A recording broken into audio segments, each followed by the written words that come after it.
kita umat muslim di Republik Indonesia ini sedang berhadapan dengan orang-orang, saudara kita tersayang, Kristen dan Katolik, yang tidak tahu sejarah kitab sucinya.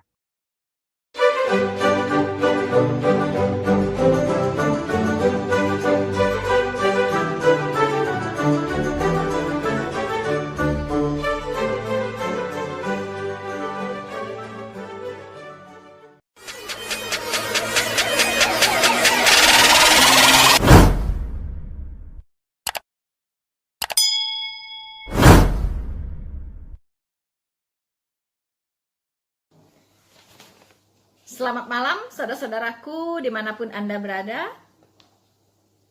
Semoga saudara-saudara semua berada dalam keadaan sehat, selalu dalam perlindungan Tuhan kita, Yesus Kristus. Saudara-saudaraku yang terkasih, saya kebetulan menemukan sebuah video dari Ahmad Kainama ya. Dan lagi-lagi berbicara tentang Alkitab. Teman-teman, saya melihat videonya ini, wow, dia begitu begeistert, begitu berambisi ya, begitu bersemangat menjelaskan dari Google, ya kan? Jadi modalnya modal Google teman-teman ya, modal Google, Mbah Google gitu. Jadi dia mencari kebenaran itu bukan membaca Alkitab. Saya baru tahu nih ya, Kainama ini dia mencari kebenaran itu bukan melalui pembacaan Alkitab, bukan ya, dia mengais-ngais ya, mengorek-ngorek ya, atau dia mengais-ngais di Google, mencari-cari ya artikel-artikel yang menyerang kekristenan, teman-teman ya, mencari tulisan-tulisan, kalau bisa saya katakan tulisan-tulisan para bidat ya kan, untuk menyerang kekristenan, teman-teman. Nah, ini profesinya Kainama ini, ya, profesinya Kainama. Dia merasa dia sudah wow banget begitu.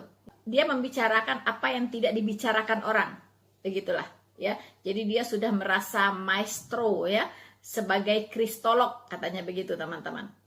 Nah, di video itu, ya, saya cuman geleng-geleng kepala saja ya, mendengar ya dan melihat bagaimana dia excited sekali ya dengan artikel tersebut ya, dan menyimpulkan sendiri begitu ya, menyimpulkan sendiri, dan itu semua jauh dari kebenaran, teman-teman. Kita tahu bahwa saya sudah mengatakan bahwa Alkitab itu adalah sasaran utama dari iblis ya. Mengapa? Karena Alkitab ini adalah dasar dari iman kekristenan, standar kebenaran satu-satunya yang bersifat mutlak, teman-teman. Ya, jadi iblis tidak kehabisan cara.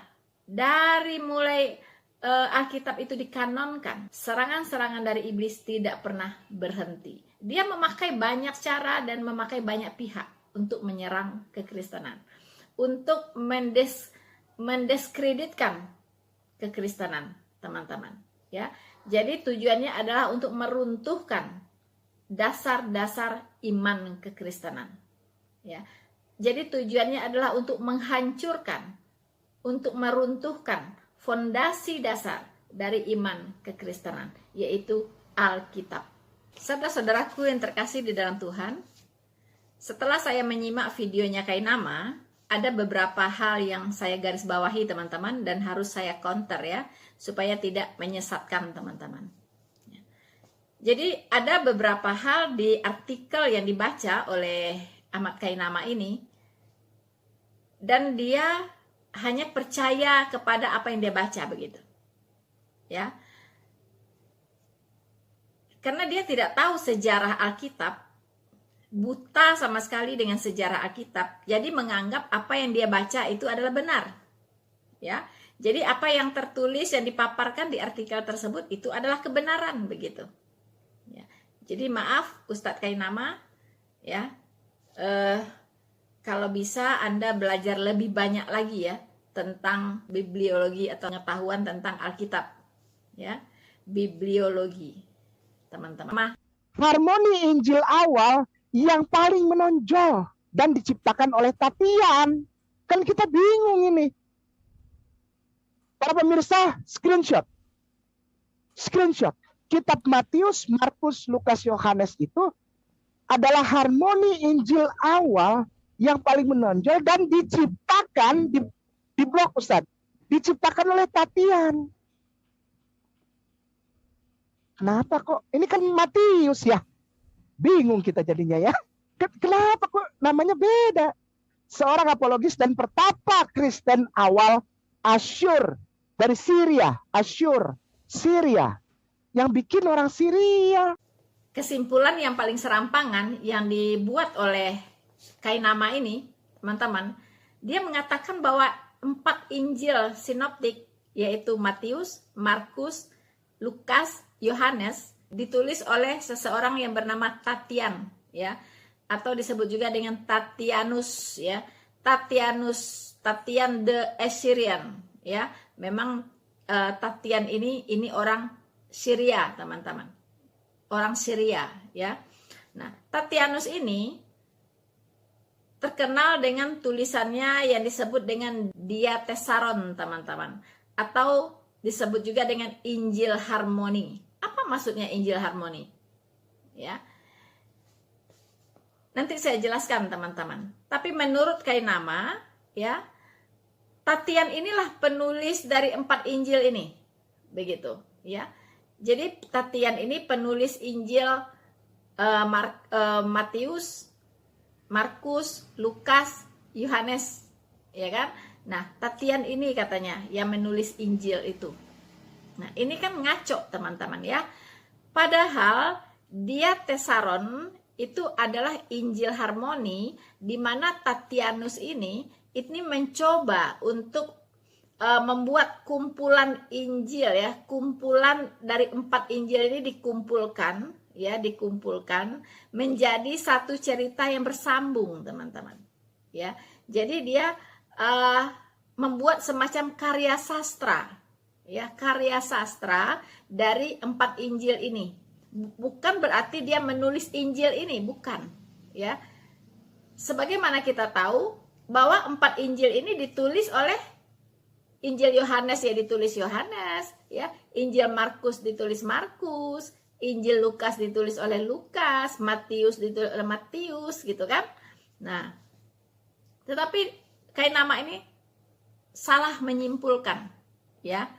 Tidak ada dikatakan bahwa Tatianus ini menulis 4 Injil ini. Tidak, sama sekali tidak, ya. Tetapi Tatianus ini membuat satu tulisan yang bernama Diatesaron, ya, Diatesaron atau Injil Harmoni.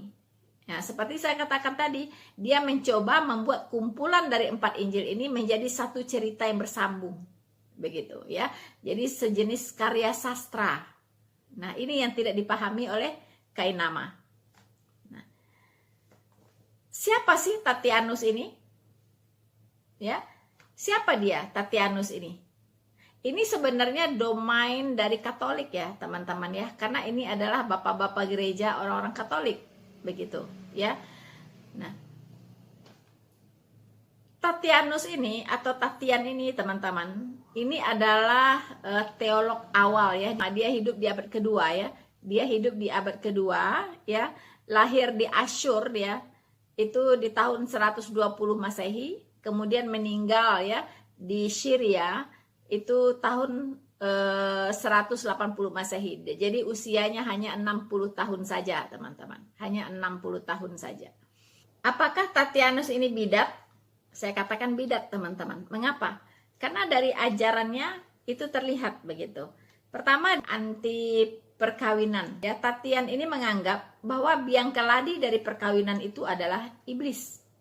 Bayangkan, ya. Melalui perkawinan, orang katanya memperbudak tubuhnya. Memperbudak tubuh mereka kepada dunia yang tidak abadi, ya. Jadi Tatianus ini mengutuk keras perkawinan. Bayangkan, ini kan tidak sesuai dengan Alkitab, sangat tidak alkitabiah. Mengapa? Karena Tuhan menciptakan pria dan wanita supaya bisa kawin, supaya bisa beranak pinak, ya. Kata Tuhan, beranak pinaklah, penuhilah bumi, ya kan? Itu tujuannya Tuhan menciptakan laki-laki dan perempuan supaya berkembang biak, teman-teman. Nah, Tatian ini mengutuk keras perkawinan, ya, mengutuk keras perkawinan. Katanya perkawinan itu biang keladinya adalah iblis. Ya, mungkin dia melihat dari nafsu seksualnya atau apa ya. Ya, tapi kan tidak bisa seperti itu, begitu. Nah, jadi iblis ini memang licik, teman-teman, ya. Pertama, dia mengurangkan firman Tuhan, ya. Jadi cara dia menyesatkan orang, pertama dia mengurangkan firman Tuhan. Nah, ini contohnya. Firman Tuhan mengatakan beranak pinaklah, ya. Penuhilah bumi. Nah, Tuhan sudah mengatur hidup suami istri seperti apa, hidup antara anak dengan orang tua seperti apa. Semua sudah diatur di Alkitab, ya kan? Berarti Tuhan mau supaya manusia ini membangun keluarga-keluarga yang ilahi, begitu, ya, supaya mereka menikah, punya keturunan dan membangun keluarga yang ilahi, begitu, teman-teman. Nah, Tatianus ini mengutuk perkawinan, ya. Jadi jangan heran kalau di gereja Katolik itu, ya, ada namanya biarawan, biarawati, itu memang mereka tidak menikah, teman-teman. Ya, mereka udah menyerahkan hidupnya untuk Tuhan katanya dan siap untuk tidak menikah. Nah, ini dari ajaran Tatianus ini, ya, sumbernya, teman-teman. Kemudian kebablasan ada juga, ya. Jadi cara iblis menyesatkan orang itu, pertama dihilangkan kebenarannya atau kebablasan. Ya, pertama dikurangi, ya, firman Tuhan dikurangi, ya kan, dikurangi. Dan di sisi lain iblis juga membuat kebenaran Tuhan itu kebablasan. Jadi kawin boleh suka-suka gitu, sebanyak-banyaknya, ya kan. Nah, satu suami tidak cukup untuk satu istri, begitu kan. Jadi satu suami istrinya boleh 4, boleh 9, ya, boleh berapa aja, sesanggupnya dia, seadilnya dia, begitu, ya kan. Tetapi Tuhan sudah mengajarkan satu istri untuk satu suami, begitu, ya. Di luar itu zina, itu ajaran Tuhan, jelas, ya, satu istri untuk satu suami, di luar itu zina. Nah, jadi satu dikurangi, satu lagi ditambahi, begitu, ya kan. Nah, dikuranginya apa? Tidak boleh kawin. Perkawinan itu berasal dari iblis, ya kan. Jadi dia Tatian ini mengutuk perkawinan, teman-teman, ya. Di satu sisi apa, ya, ditambahi, ya kan. Satu suami boleh untuk beberapa istri, begitu.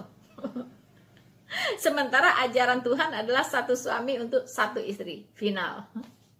Ya, itulah, teman-teman, ya, liciknya si jahat ini, ya, si iblis ini, teman-teman. Kemudian memang ajaran-ajaran dari Tatianus ini sangat banyak menyimpang dari Alkitab, teman-teman. Menyimpang dari Alkitab, ya. Nah, setelah gurunya meninggal, yaitu Justinus Martir, ya, itu adalah gurunya, dan Tatian ini muridnya Justinus Martir. Dia mendirikan sebuah, ya, sekte pertapaan, teman-teman. Wow, karena dia sudah melepaskan yang namanya kedagingan, ya. Segala hal-hal yang berbau duniawi, katanya, itu harus dilepaskan, ya. Seperti perkawinan, ya kan, terus harta, ya kan, kemudian alkohol, itu tidak boleh. Apa yang bersifat duniawi itu semua harus dilepaskan. Maka dia mendirikan sebuah sekte yang disebut dengan Enkratid, ya, Enkratid, teman-teman, yaitu apa? Menahan diri, ya, menahan diri sekuat-kuatnya dari segala nafsu, termasuk nafsu birahi, ya, karena perkawinan, ya. Jadi dia sangat-sangat anti dengan perkawinan, karena itu termasuk bagian dari duniawi, katanya, dan itu berasal dari iblis. Nah, jadi dengan demikian Tatianus ini gagal, ya, sudah jauh menyimpang dari Alkitab. Dia gagal menolak cerita bohong, isapan jempol manusia. Pemirsa tolong di screen capture ya. Ini sebetulnya kita gimana ini? Sebetulnya itu Matius, Markus, Lukas itu punya siapa itu?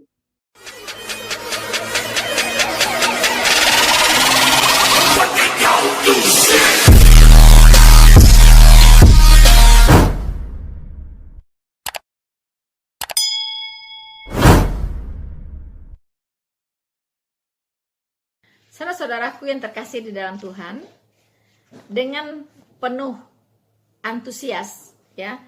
Kemudian Kainama juga membahas ya, membaca dari Google itu, artikel di Google itu, yaitu seorang tokoh yang bernama Crescens. Crescens, abad kedua Masehi, adalah seorang filsuf sinis yang menyerang orang-orang Kristen dan pada gilirannya diserang oleh Justin Martyr.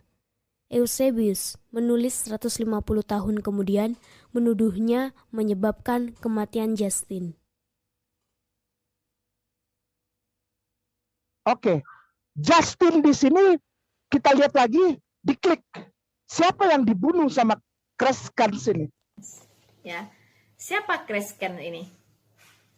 Nah, Crescens ini sebenarnya ini adalah orang yang sejenisnya Paulus atau Saulus, yaitu penganiaya jemaat ya, atau penganiaya orang-orang Kristen sebenarnya dia ini. Nah, Crescens ini pernah melakukan perdebatan ya dengan Justin Martyr tadi ya. Jadi setelah perdebatan itu Justin Martyr ini mengadukan setelah perdebatan itu Crescens ini mengadukan Justin Martyr ke negara ya. Dia mengadukan ke negara dengan apa? Dengan dakwaan fitnahan ya, bahwa si Justin ini sudah memfitnah Crescens, teman-teman. Kenapa Crescens ini lalu karena aduan dari Crescens ini, kemudian Justin Martyr ini dipenjara ya. Dia dipenjara, kemudian dipenjara dia dianiaya, dia disiksa ya, sampai akhirnya dia dihukum penggal ya. Jadi bukan seperti yang dikatakan oleh Ustadz Kainama bahwa Justin ini dibunuh oleh Crescens. Bukan Crescens yang membunuh ya Kainama, tetapi karena Crescens ini mengadukan Justin ya ke negara. Kita tahu bahwa Katolik itu antara negara dengan agama itu menjadi satu, begitu ya. Jadi tidak terpisah ya, samalah dengan Islam begitu kan, negara dengan agama jadi satu. Nah, jadi si Justin ini diadukan ke negara oleh Crescens dengan tuduhan fitnah, sudah memfitnah Crescens, teman-teman ya. Kemudian Justin dipenjara, kemudian disiksa, dianiaya di sana sampai dijatuhi hukuman penggal.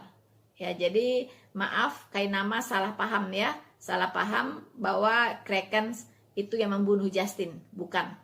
Hal lain yang saya garis bawahi dari apa yang dikatakan oleh Kainama adalah bahwa Injil Barnabas itu bukan Injil palsu.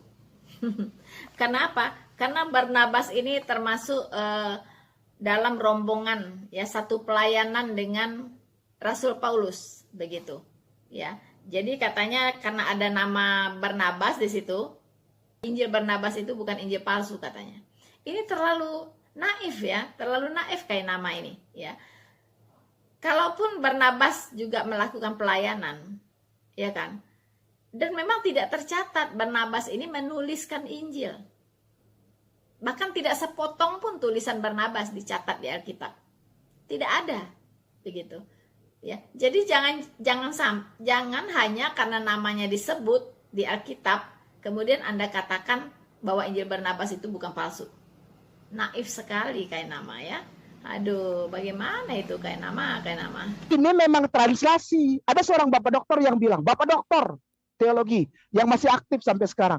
Dia bilang gini, Kainama nggak boleh pakai ini karena ini translasi. Hey, Alkitabmu yang sekarang itu translasi bukan. Translasi dari ini tuh, dari sebelah kiri tuh. Tuh, asli Aramea Syria, bahasa Suryani, Bos. Pak Dokter salah Pak Dokter ngomong salah terus Nggak boleh pakai ini karena ini translasi. Loh, Bapak Dokter pakai sampai detik ini dan semua jemaat Kristen pakai yang translasi. Bahasa Indonesia lagi. Banyak yang nggak jelas lagi kata-katanya. Yesus dibilang nabi, Tuhan, junjungan, sampai sekarang belum keputusan. Ini adalah Markus pasal 16.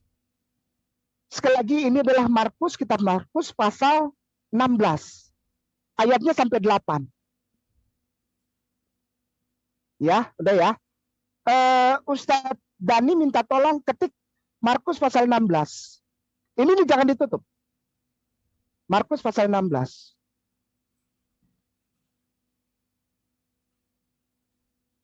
Iya, boleh. Semua Ustaz, iya. Seperti kemarin, lihat sampai bawah. Markus 16 ayat berapa? Sampai berapa ayatnya? Oke, screenshot pemirsa. Ya, dari mana datangnya ini? 12 ayat itu. Karena di Palimpsest itu cuma sampai 8. Saudara-saudaraku yang terkasih di dalam Tuhan, Kainama juga membaca ya informasi di Google dari sebuah versi Alkitab, teman-teman, di mana di sana dia tampilkan ada banyak ayat yang lompat, begitu ya. Jadi seperti contohnya di Markus 16 itu hanya sampai ayat 8 saja ya di kitab tersebut, teman-teman. Tetapi di Alkitab kita hari ini itu sampai ayat 20, teman-teman. Nah, jadi ini Kainama ingin membuktikan ya bahwa beginilah sejarah Alkitab, kacau balau begitu ya, kacau balau, teman-teman, nggak benar gitu ya. Nah, ini yang dia ketahui tentang sejarah Alkitab gitu. Dia contohkan lagi misalnya yang tertulis di Google itu Lukas 23 gitu. Lukas 23 di mana ayat 9 langsung ke 13. Jadi ayat 10, ayat 12-nya nggak ada gitu. Kosong. Gitu kan? Nah, kemudian Yohanes 8, ya kan? Yohanes 8 ayat 8 langsung ke 13. Jadi 9, 10, 11, 12, 4 ayat itu nggak ada. Nggak ada, teman-teman. Nah, inilah katanya ya Alkitab seperti ini gitu kan. Kacau balau gitu kan. Nah, apakah ini dikatakan bahwa kitab itu layak untuk dipercayai begitu? Nah, begitulah kira-kira gitu ya. Jadi dia ingin meyakinkan orang Kainama ini bahwa Alkitab ini kacau gitu, ya, kacau. Nah, teman-teman, sebenarnya Kainama ini yang kurang piknik. Saya katakan kurang piknik, teman-teman. Mengapa? Karena dia tanpa belajar tentang seluk-beluk Alkitab dengan benar, lalu membaca-baca artikel-artikel di Google, ya kan? Kadang dia salah mengerti, teman-teman, ya, salah mengerti. Seperti tentang Diatesaron yang dia simpulkan bahwa itu 4 Injil sinoptik itu ditulis oleh Tatian begitu. Ya, Tatianus. Itu kan ngaco gitu. Padahal Tatianus itu hanya membuat Injil harmoni ya, atau disebut gospel ya, gospel harmoni, teman-teman ya, atau Injil harmoni, di mana dia membuat keempat Injil itu menjadi satu cerita yang bersambung begitu. Jadi semacam karya sastra. Nah, Kainama mengertinya Tatianus ini adalah penulis Injil, 4 Injil sinoptik ini. Itu kan ngaco gitu, ngaco berat gitu kan. Aduh, kacau ya teman-teman. Saudara-saudaraku yang terkasih di dalam Tuhan, sebenarnya sejarah Alkitab itu tidak seperti apa yang dipahami oleh Kainama, ya kan? Jauh dari apa yang dipahami oleh Kainama sebenarnya. Dan dia pun mengais-ngais artikel-artikel yang menulis tentang Alkitab di Google itu tanpa dia tahu background dari tulisan tersebut, ya kan? Terus apa yang sebenarnya yang dibahas dalam tulisan tersebut gitu. Dan siapa penulisnya? Ya, siapa yang dibahas di situ? Apakah itu memang orang-orang yang kredibel, ya kan? Yang punya aliran teologi yang benar, yang alkitabiah, atau jangan-jangan bidat? Ya kan? Nah, Kainama ini tidak bisa membedakan, teman-teman, mana teolog yang alkitabiah, mana teolog yang bidat. Dia tidak bisa bedakan gitu. Ya. Bahkan dia tidak tahu bahwa sebenarnya ada dua jenis Injil yang beredar saat ini. Ya. Pertama, Textus Receptus. Ya kan? Ini adalah Injil yang Perjanjian Baru, ya. Ini yang berbahasa asli. Begitu ya. Berbahasa asli, yaitu Textus Receptus, ya, yang sudah diterima, Injil yang sudah dikanonkan dan sudah diterima. Inilah yang menjadi dasar penterjemahan, ya, untuk Injil-Injil ke seluruh bahasa yang ada di dunia ini, ke seluruh bahasa yang ada di dunia ini, teman-teman. Sementara untuk Perjanjian Lama itu disebut dengan Masoretic Text, ya. Nah, inilah yang menjadi standar untuk menerjemahkan Alkitab ke berbagai bahasa, ya, dalam hal Perjanjian Lama, teman-teman. Ya, Textus Receptus untuk Perjanjian Baru, Masoretic Text untuk Perjanjian Lama. Nah, ini yang menjadi standar untuk penterjemahan. Jadi tidak ada lagi yang di luar itu, begitu. Nah, tetapi iblis tidak mau kalah, ya.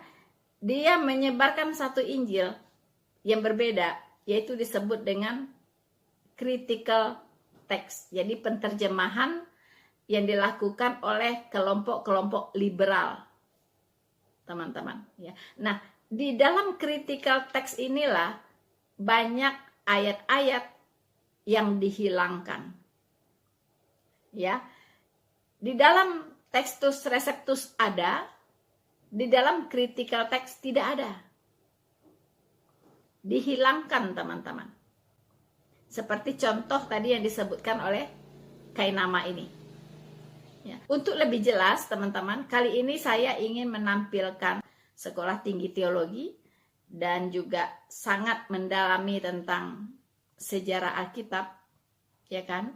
Dan beliau juga adalah seorang gembala, yaitu Dr. Suhento Liau, dan beliau ini akan menjelaskan sejarah Alkitab yang benar, ya, tidak seperti yang dijelaskan atau yang dibaca oleh Kainama dari Google, ya, tidak seperti apa yang disimpulkan oleh Kainama dari